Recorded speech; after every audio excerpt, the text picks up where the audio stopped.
Welcome to Ask MandR, episode 374, the series where I answer your questions. If you have a question or a topic you want to answer in the next week's episode, leave it down in the comments section below. And I want to quickly thank anyone who dropped by my 4 UCS Death Star giveaway streams on Whatnot. We had about 125,000 total views over the course of the weekend. I believe I nearly broke my all-time viewer record on Whatnot. The previous viewer record was about 3,400, but the Whatnot account rated me. So I would say organically, we certainly set some new LEGO records this weekend. It was amazing. It was a ton of work, but it was also a ton of fun, and it was also amazing to be able to give away 4 Death Stars to you guys. So yeah, hopefully we can do something like that again in the future, but what an amazing event, and thank you again to Whatnot for making that possible. Future Ryan here, you can tell because I'm wearing a different shirt, and I just wanted to show you guys something cool. This is the Mistgard Castle by Brick Designer Nate. It's Nathan Clark, the former LEGO Star Wars designer. He's got this on the Bricklink Designer Series 9 vote page. I'm not super familiar with the Bricklink Designer program, but suffice it to say, I come to you hat in hand, figuratively, I suppose,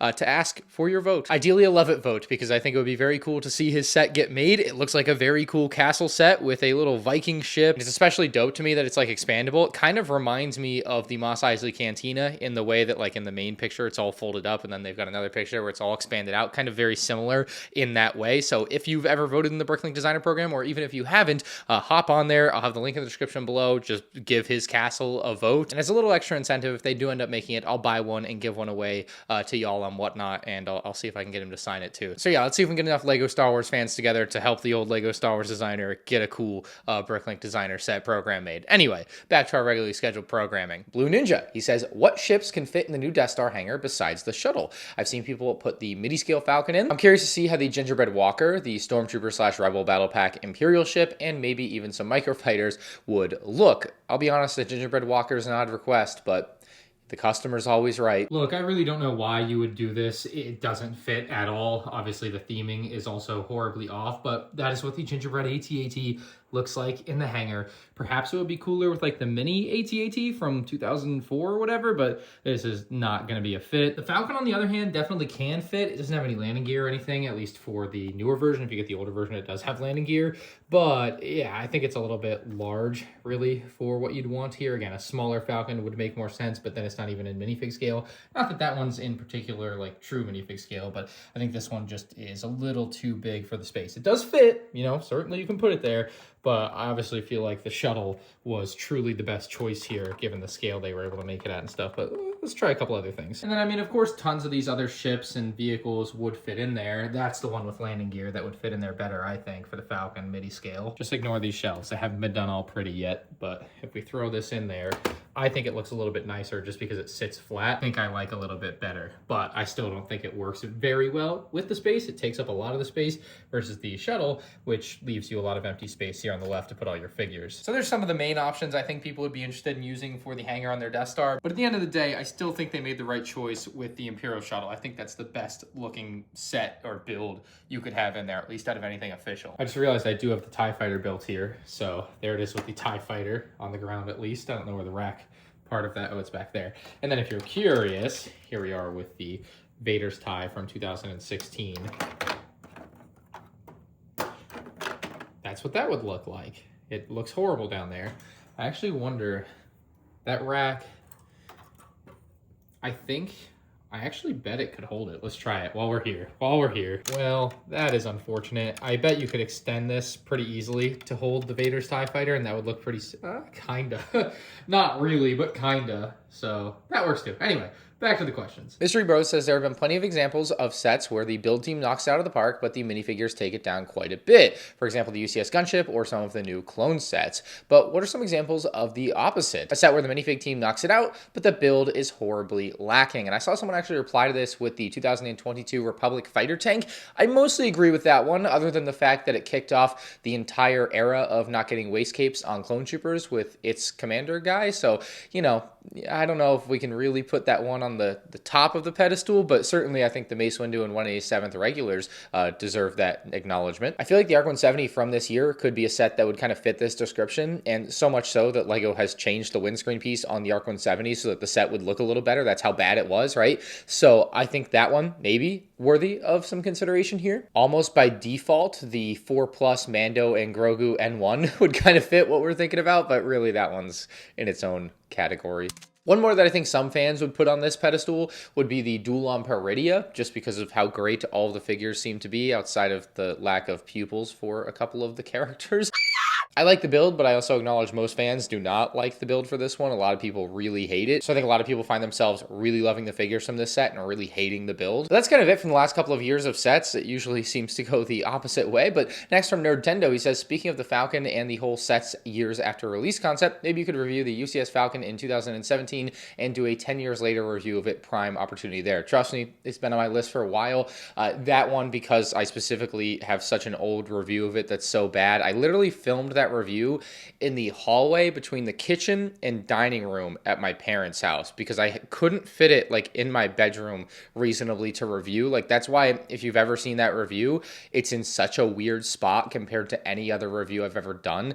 I literally filmed it in a hallway. But at some point like a year ago, I did all the research. I wrote it down and hopefully I can find it again because I wrote it on paper and I moved and who knows where the paper is now. I should have written it on the notes on my iPhone. But either way, maybe I'll just do the research again. I believe at some point recently or is about to, it is the longest running either Lego set or Lego Star Wars set of all time. And my plan was to release a video of it like when that happened, because I thought that was a very notable point in the history of Lego for a set like that to be the longest running thing ever. And so I'm going to redo that research. If that point has already passed, I'll of course wait for that 10-year mark, but I thought it would be cool to be like, this is the longest running Lego set or Lego Star Wars set in history. Bam. Because like you have sets in the past that ran for 5 years, 6 years, like the Imperial Star Destroyer from 2002. You had the Death Star from 2008 that ran for I think 7 years, 6 or 7 years. The 2006 X-Wing playset went for about 6 years, so kind of top of mind. I'm pretty sure the Falcon may have surpassed everything else at some point.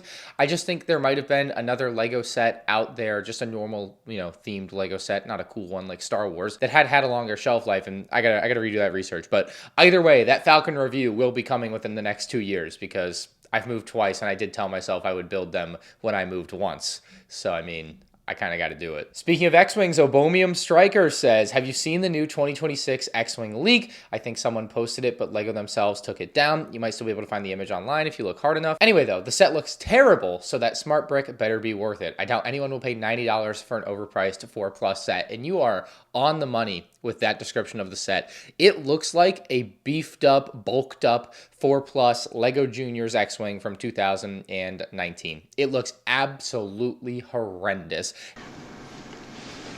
If you've seen the sketch over the past couple of months, it looks just like the sketch. If you can find the picture online, yeah, I mean, it's really, really, really bad. It's so much worse than I thought would be possible for $90 for a Lego Star Wars set in 2026. I found the picture online again. It's just as horrible as I remember seeing over the weekend. This thing is absolutely, it's so small too. It's remarkably small for $90. It's so insane. That smart brick, I don't think is gonna be enough. You think probably half, if not more than half of sales of Lego Star Wars sets. I mean, we're just guessing here, of course, all of us are, but a large portion of Lego Star Wars set sales would be to fans like you and I. We don't want crap like that, right? We want stuff that looks cool.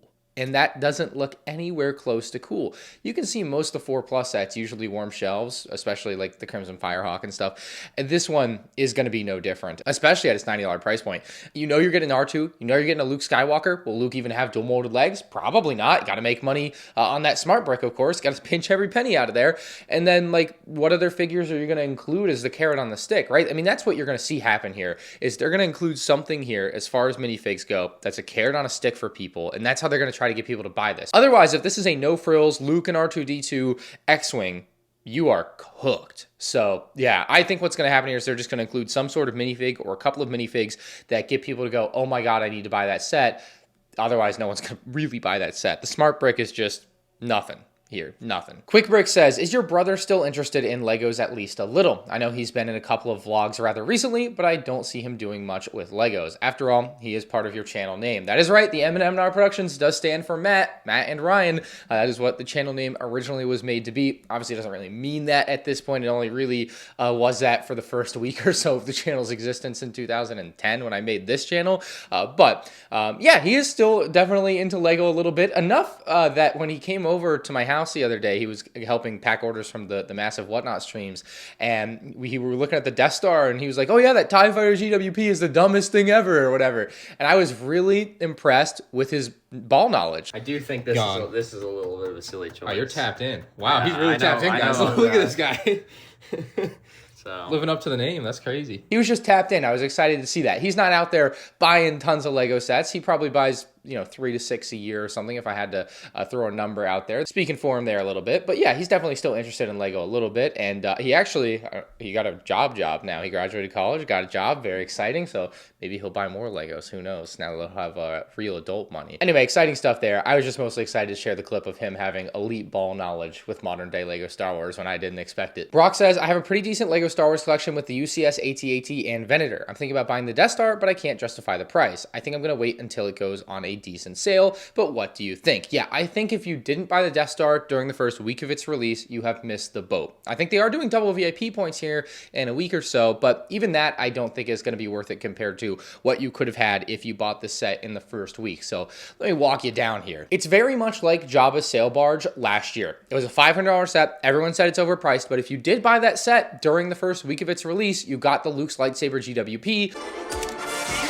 which you could then sell for $200, thus making your sail barge effectively $300, which is very reasonable, more than reasonable. Like, it's a deal, in fact, I would say. The Death Star, kind of the same scenario. I wouldn't say quite to the same degree, but you could have gotten the Death Star, you would have gotten this Ghost gift with purchase, and you would have gotten the TIE Fighter gift with purchase. I think a lot of hardcore Star Wars collectors that would buy a $1,000 set would want to keep that TIE Fighter GWP, but play with me here. Let's say you sold that, you sold the Ghost. That's about $140, $150. Let's just call it $150 back. So you go from $1,000 right down to $850. You consider using a cashback credit card. That's 2%. That brings you down to $830. You also should be using Rakuten. Anytime you buy Lego online, you're just going to get a little bit of extra cash back. In this case, I think it would have been 1.5%. So that brings you down to $815. Of course, all of this is ignoring the taxes that you would have to pay on this. And of course, you'd have gotten your normal 5% of Lego VIP points, which would bring you down to like $765 in effective dollars spent. So that wouldn't have been a bad deal at all if you had really maximized every dollar there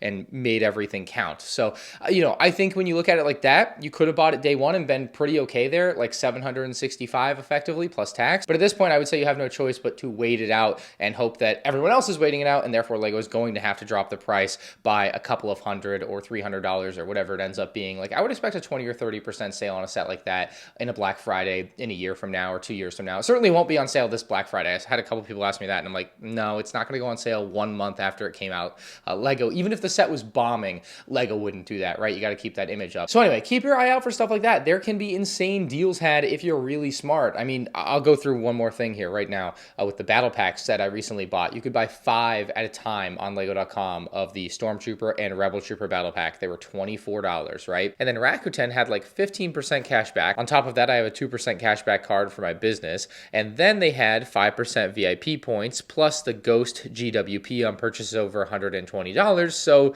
the math on it is insane. I'm pretty sure basically after it's all said and done, if I sell the Ghost GWP and you factor in VIP points and cashback and Rakuten, I paid like $15 a battle pack. We're talking 2016 battle pack prices for a battle pack that's like 1.75 times a normal battle pack, like an absurd deal. So there are deals to be had out there with Lego if you get really creative. And yeah, I figured that out in the last week with the battle packs, and certainly last year with the sail barge and this year with the Death Star. So I think if you're really smart with that sort of stuff, you can do really well. Otherwise, you gotta wait and you gotta play the patience game, and sometimes you don't win that game every time because stuff will retire. Cody with an interesting one says, do you think Lego will ever update the Royal Guard helmet piece? It's been the same for 24 years, and I think they nailed it the first time. But Lego loves to ruin good things. Example, Storm and Clone Trooper helmets.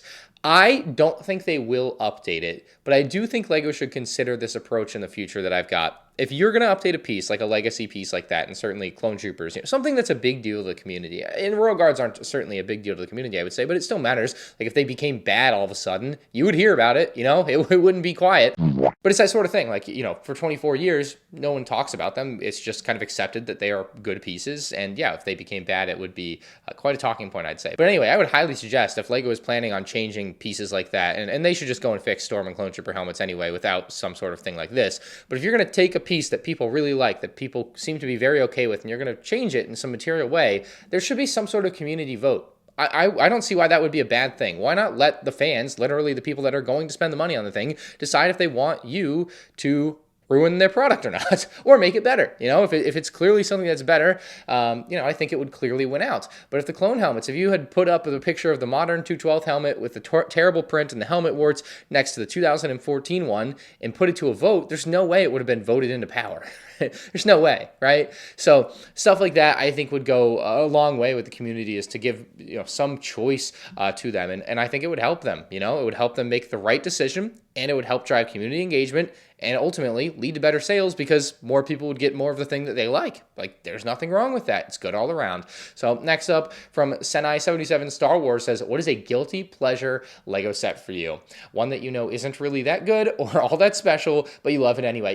Reading this question, I thought Tie Crawler, but it kind of is really that good or special. It's special. It's special. It's special. Okay. So I don't think that counts as a guilty pleasure Lego set. But then again, it's one I kind of grew up with. So maybe if you're like a newer fan, you might look back at that and think it's super weird. What the heck is that thing? So fair. I don't know if this is a good answer either, but the 2004 UCS Y-Wing, potentially like a guilty pleasure set, but it's also just a really great UCS set. Like, there's nothing inherently wrong with it other than that it is 20 years old at this point, but it's aged fantastically. But I would look at that as maybe a guilty pleasure set. I'll throw a third answer at the wall to see if it sticks. The 2010 MIDI scale Star Destroyer. The MIDI scale lineup used to be a guilty pleasure of mine before Lego kind of made it. I guess it's not there anymore. It used to be there. Oh, I used to be able to just point to them. Well, the MIDI scale lineup used to be my little guilty pleasure, and then now Lego's kind of brought it back full hog, which is great. But yeah, that 2010 MIDI scale Star Destroyer is also one that's not that good, not that special, but I certainly idolized that type of set for a long time, and that one in particular, I think I liked a little bit more than the Falcon. Sam Ray says, do you think you'll ever return to university to complete your degree after you finish your YouTube career? Do you think you'll ever retire from YouTube? And so to answer the last question first, simply no, I don't think I'll ever retire. I've always looked at YouTube as this thing that I do in life. It's like you wake up and you eat food. I do YouTube, along with eating food. I've done it for about 16 years now. It's completely ingrained in my life. I didn't start it with the intention for it to be some lifelong career. I started it as a 12-year-old in the 6th grade for fun, and it turned out to be a lot more than just fun. So to me, while it has turned into a career in a very traditional sense that it makes money, it is still very much so just what I enjoy doing. And so from that perspective, I don't see there being an end there. Now, going back to school, getting my college degree, for those that don't know, I maybe went to school for about 2 years, maybe a little bit more than 2 years. I can't remember exactly how long, but I didn't even complete my AA in that time. I failed public speaking 3 times because I stopped going to class all 3 times because I wouldn't actually do the work to write the speech out and then go in and give the speech, and I was just too nervous, so I just stopped going. And so school was clearly not my cup of tea. I also wasn't responsible enough, and I didn't I was not in the mode where I really wanted to finish school at that time, right? And so it's still not something in my head where I'm like, I really want to go back to school. I really want to get that college degree. It's something that I value personally. For a lot of people, it is. I know a lot of sports players I see every once in a while in the news. It's like they've got more money than anything, right? They have no need for some sort of college degree, but they still see value in it. They still want to complete that part of their life. And hey, maybe in 20 years I come around to that and I'm like, oh man, it would be cool to have a college degree. But I really don't find myself caring about that. I've always looked at college as a backup plan to what I am doing now. If everything fell apart tomorrow and I needed a very good paying job, I would go to college. That would be what happens. So yeah, I've always looked at it like that, and not as something that I personally value to have just to have. I would value it to have as a means to an end to get a new career if it had to happen, right? I highly doubt I'll ever end up back in school. The books, by the way, are also just a big scam, waste of money. I don't miss paying over $100 for textbooks. I don't remember what they cost. It was a lot of money at the time. It was a lot of money. Droidica says, what is a Star Wars project you dislike that you would want to see a set from? I love this question. Absolute banger. I think Rise of Skywalker, there's obviously some cool moments in the movie, but I generally didn't love the movie. And there's Kylo Ren's TIE Fighter from that movie that I just think would be an excellent Lego set. I also really didn't love The Acolyte. I think most people are in that bucket, of course, because they canceled the show after 1 season. But a set with Darth Plagueis would be cool. Plus I don't even remember the Sith guy's name or whatever, with the cool helmet. There's a couple cool minifigs that I would love to see from Acolyte. I don't think I particularly care for much of a set there that I can remember, at least. Certainly not memorable enough. So I think those two would be kind of top of mind. Everything else I'd really have to dig for because, they're projects I dislike. I don't really remember a lot of the ships and scenes and things. So yeah, those two. Kylo's TIE Fighter I think is much more likely than anything from the Acolyte. But yeah, couple cool options. Ben says, what, if anything, do you think LEGO could do to top this Death Star, either in price, piece count, or publicity? Doesn't necessarily mean it'll cost as much, etc.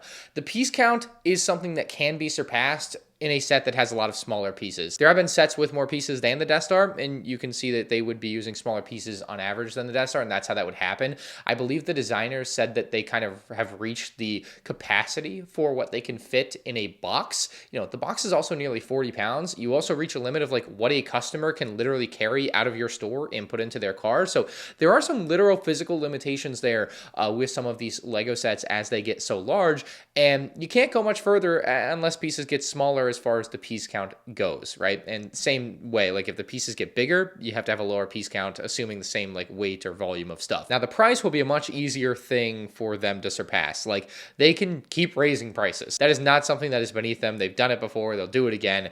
And just don't be surprised, like the next Millennium Falcon that comes out as a UCS set, probably going to be like $1,100, at least $1,000. But I think the next UCS Falcon will be the next most expensive.